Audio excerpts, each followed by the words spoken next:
બોટાદ તાલુકાના પાળિયાદ ગામમાં નવી સરકારી ઔદ્યોગિક તાલીમ સંસ્થા એટલે કે આઈટીઆઈ શરૂ કરવાની મંજૂરી મળી છે।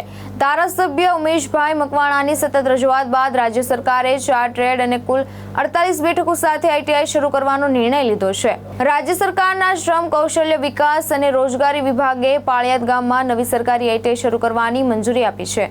નવી આઈટીઆઈમાં આરએસી ટેકનિશિયન, ડ્રાફ્ટસમેન, સિવિલ સર્વેયર અને સુપરવાઇઝર, ઇન્ડસ્ટ્રક્ટ સહિત 4 ટ્રેડ શરૂ કરવામાં આવશે। આ નિર્ણયની પાળિયાદ તેમજ આસપાસના ગ્રામ્ય વિસ્તારના યુવાનોને સ્થાનિક સ્તરે ટેકનિકલ શિક્ષણ મેળવવાની તક મળશે અને રોજગારીની નવી તકો ઊભી થશે।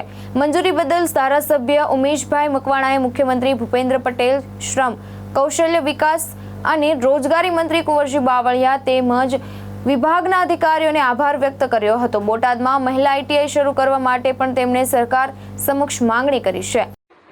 બોટાદ તાલુકાના પાળિયાદ ગામની જનતા માટે ખૂબ જ ખુશીના સમાચાર છે। એટલે કે પાળિયાદના આજુબાજુના 19 ગામોના વિદ્યાર્થીઓને ખૂબ ખુશીના સમાચાર છે। પાળિયાદની અંદર ચાલુ નાણાકીય વર્ષની અંદર આઈટીઆઈ કોલેજની સરકાર દ્વારા આપણને મંજૂરી મળી ગઈ છે। એટલે કે ચાલુ નાણાકીય વર્ષની અંદર જ તે આઈટીઆઈ કોલેજ પાળિયાદની અંદર શરૂ કરવા આપણે જઈ રહ્યા છીએ, જેની અંદર રાજ્ય સરકાર દ્વારા આપણને 1.5 કરોડ કરતાં વધુ સાધન સામગ્રી ખરીદવા માટેનું બજેટ પણ ફાળવી દેવામાં આવ્યું છે।